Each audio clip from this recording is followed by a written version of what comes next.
Hello guys, this is Moksha Shah from TA Electronics. So today I'll be performing an experiment on precision diodes with op-amp. So let's just see what is a precision diode. So when the input is given to the non-inverting terminal, there is an whenever the positive input comes in, at the output we get a positive, and at the anode plate it is positive. So the diode will start conducting, and at the output we get whatever is at the input. So when the negative cycle is coming in, we get a negative at the anode and diode D1 gets deactivated, and at the output we get a zero voltage. So let's just see one of its application, that is the half wave rectifier. So for the half wave rectifier, I'll just show the LT-Spice. So over here we can see there is an input given to the non-inverting terminal. So whenever the positive cycle comes in, the diode gets activated, and at the output we get whatever is at the input. But when the negative cycle is coming in, we get a negative over here, and the D1 gets open circuited, and at the output we get a 0 volts. So I'll just change the frequency to 50 hertz and the transition time to 0.1.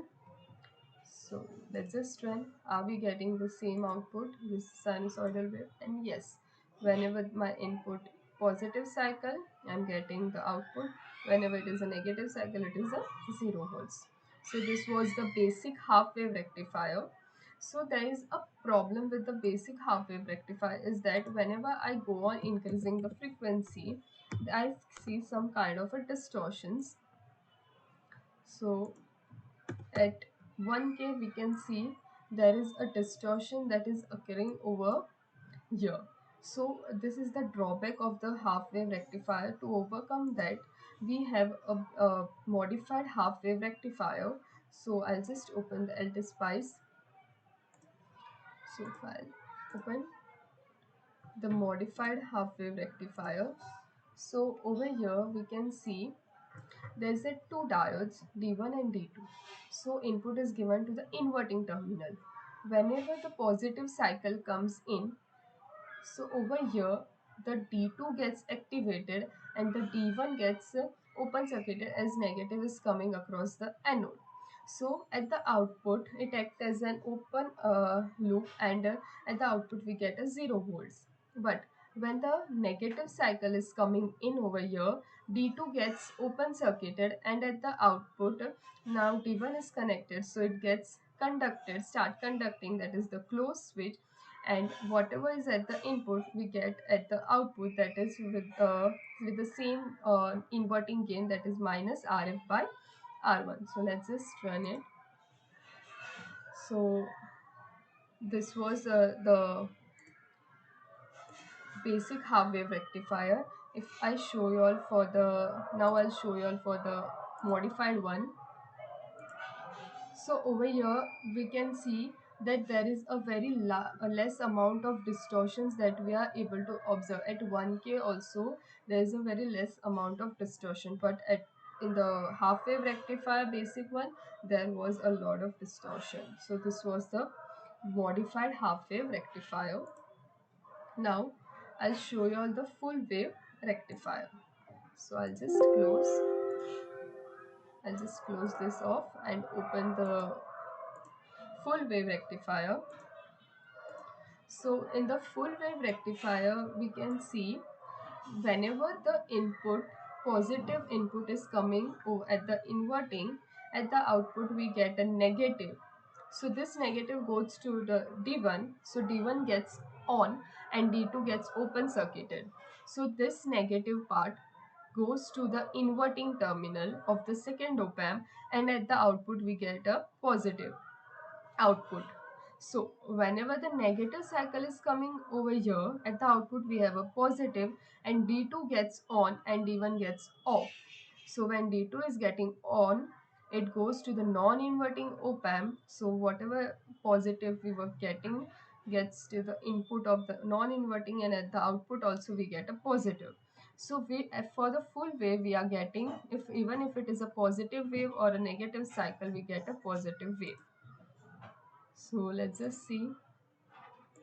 So yes, Whenever it is a positive cycle, you get a positive input, and even if it is a negative cycle, you get a positive input. So this is the full wave rectifier.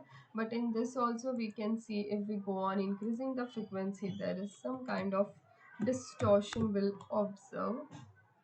So I'll just increase the transition time.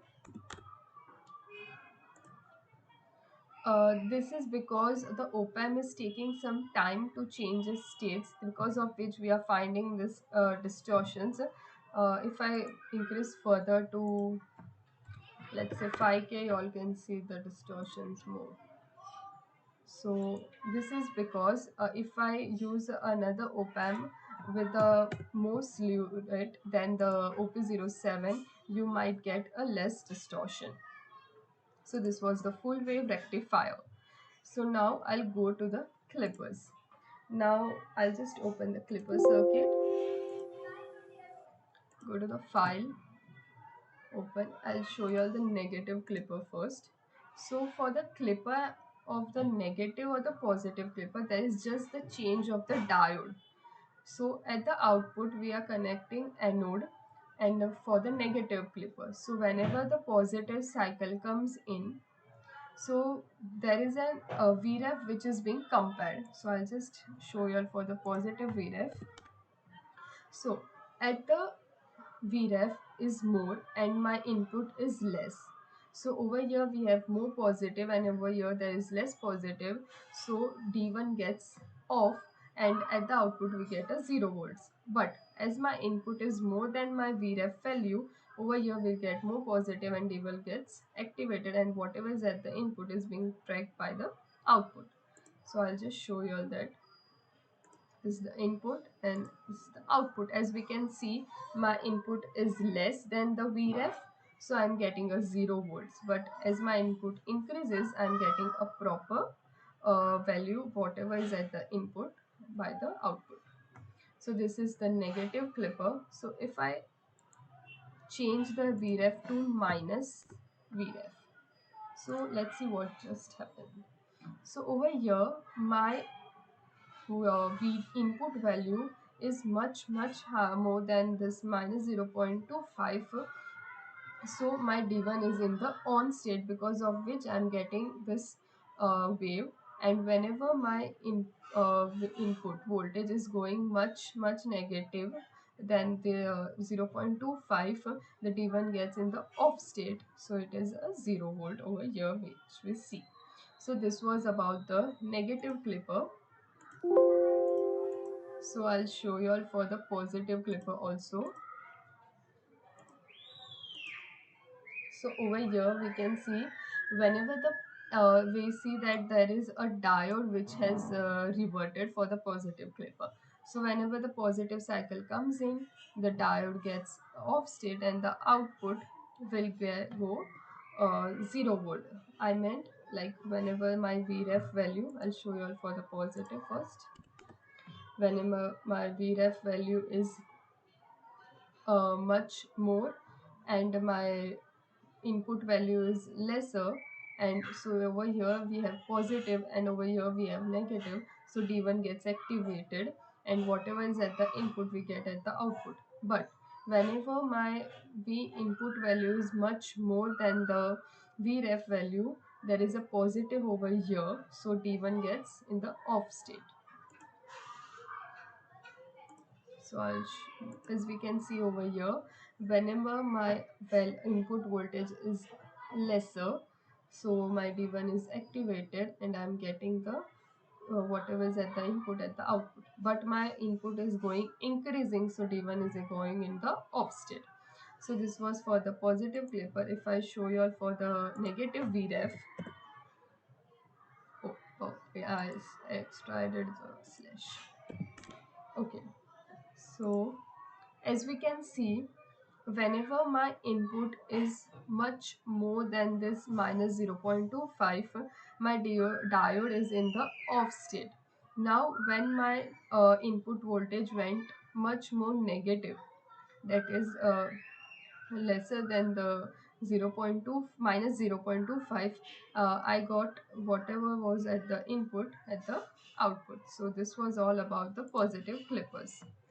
So I showed you all the basic half wave rectifier and its problem. To overcome that, we used a modified half wave rectifier, which is I've shown for different frequencies. Then the full wave rectifier at different frequencies. Then we had a positive and the negative clipper with minus Vref and a positive Vref. Thank you.